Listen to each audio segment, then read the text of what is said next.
Bocah ini sedang mengalami operasi yang gila. Dokter menentu kepalanya, lalu mengikat kaki dan tangannya dengan tali kulit. Dokter memakai sarung tangan dan memegang suntik obat yang aneh. Menyuntikannya kepada tubuh bocah itu, kemudian bocah mulai kejang tanpa henti, kaki dan tangannya. Muncul banyak tanda merah, tidak hanya itu. Wajahnya juga memerah, kesakitan.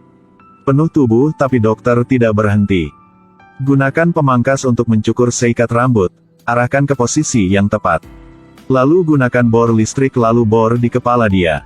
Pada saat ini emosi bocah itu sangat bingung. Dokter berkata kepada dia bahwa inilah akibat kalau tidak like video. 3 hari kemudian, operasi itu sudah berhasil. Ayah ibunya juga tidak khawatir lagi. Ternyata sejak masa kecil dia sudah alergi dengan suasana. Hanya kontak dengan suasana matanya akan mengaburkan. Sulit untuk nafas, di tubuhnya muncul banyak tanda merah. Jadi dia hanya bisa hidup dalam tempat yang sudah disaringkan. Kalau mau keluar harus memakai alat pelindung. Kenakan sarung tangan khusus, lalu bungkus rapat dengan selotip. Untuk menyembuhkan sakit ini, ayah ibunya sudah menghabiskan banyak uang. Baru saja tahu seorang dokter terkenal bisa menyembuhkan sakit ini untuknya. Jadi keluarga dia membersihkan bagasi dan pergi ke sana. Di jalan bocah itu menemukan ada seorang gadis kecil yang aneh selalu menatap. Dia belum pikir sudah dibawa ke rumah sakit tersebut. Dianggap sebagai rumah sakit. Ternyata itu lebih sama dengan sebuah gedung kuno. Mereka bertemu dokter itu, dia berkata kepada mereka, sakit bocah ini hanya butuh 3 tahap akan bisa sembuh sama sekali, dan di sini tidak perlu memakai alat pelindung. Karena suasana di sini sudah disaringkan. Pada saat ini bocah mendengar sesuatu bunyi yang aneh.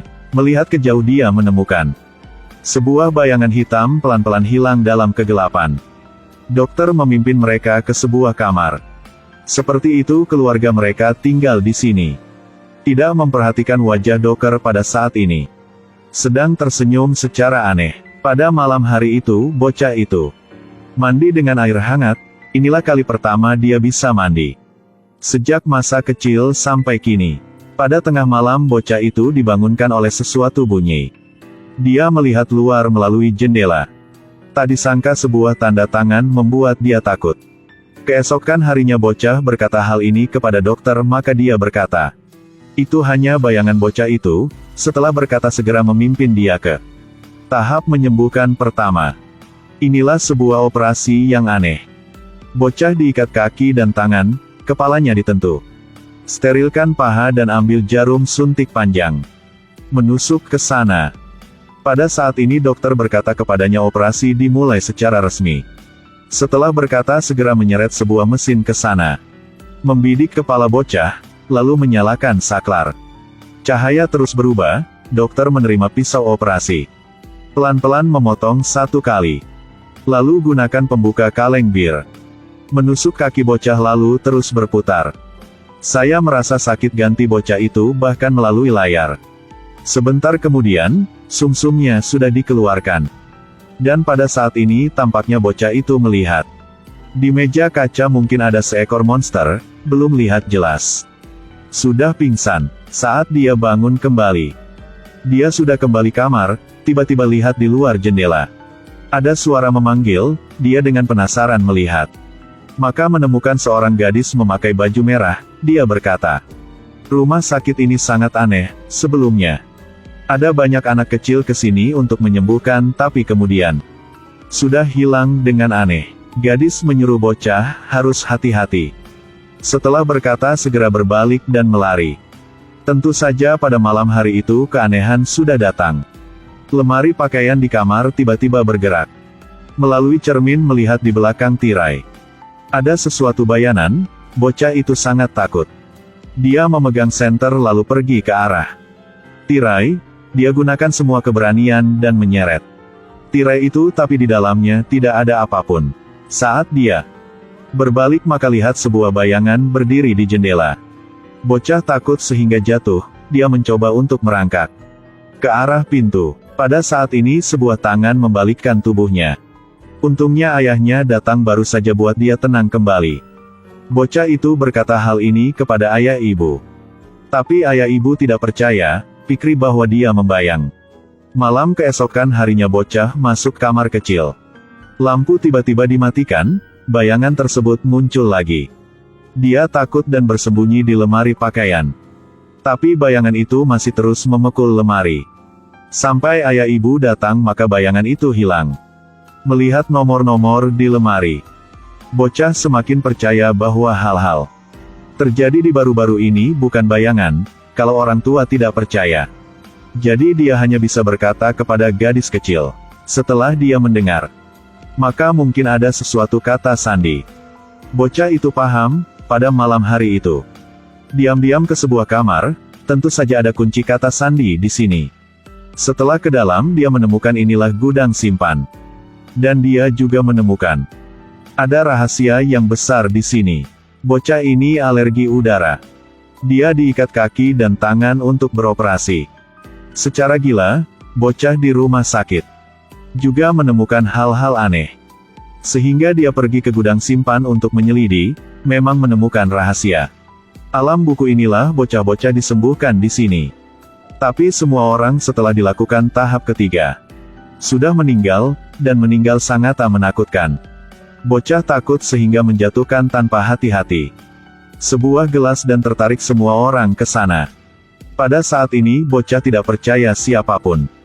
Dia mengunci dirinya dalam sebuah kamar dan kamar ini dia menemukan sebuah foto. Dokter-dokter di foto itu adalah biarawan. Seekor nyamuk terbang ke foro. Dia mengikuti nyamuk itu ke sebuah ruang bawah. Inilah di luar rumah sakit. Bocah mulai sulit untuk bernafas. Tak disangka dia baru masuk, maka dikunci di dalam oleh dokter. Bocah itu segera menjadi agitasi sehingga wabah penyakit. Lalu pingsan, sampai bangun kembali. Sudah dibawa ke ruang operasi. Ayahnya mengikat tangannya, siap melakukan operasi ketiga. Pada saat ini dokter diancam oleh ibunya dengan pisau. Ternyata tadi ibu bocah itu tidak sengaja menemukan di bawah sebuah sumur adalah jenazah ayah bocah itu. Dia mengancam dokter-dokter mundur. Jangan sentuh anakku. Ayah bocah itu menasehati ibunya jangan agitasi, tetapi baru saja mendapat pisau sudah memberikan kepada dokter. Ayah memeluk ibu biarkan dokter terus-menerus operasi. Dokter memakai pakaian agama. Gunakan sesuatu air lalu menyemprot kepada tubuh bocah itu. Bocah takut dan berjuang, tapi dokter berpura tidak lihat dan terus membaca mantra. Setelah baca dia memegang pisau, berniat menusuk bocah itu, tapi hal yang ajaib adalah pisau itu berhenti di udara, bagaimanapun menusuk juga tidak tusuknya. Dokter membalikkan pisau ke arah dadanya. Perawat melihatnya segera mengeluarkan obat bius. Tapi bocah itu baru berbalik jarum suntik sudah dipecah. Selanjutnya bocah gunakan pandangannya untuk kontrol. Dokter menusuk dada dirinya, bocah dibebas dari perbudakan. Tubuhnya memerah, bahkan bola mata juga menjadi warna merah. Dia berteriak. Orang dan benda di sekitarnya terciprat. Bocah itu mengangkatkan biarawan-biarawan. Bertanya ibunya apa hal-hal ini. Lihat bocah sudah hilang kontrol. Sehingga sang ibu mengucapkan kebenaran. Ternyata bocah ini bukan sakit, dia hanya anak iblis saja. Mereka memimpin dia ke sini karena mau memurnikan jiwanya.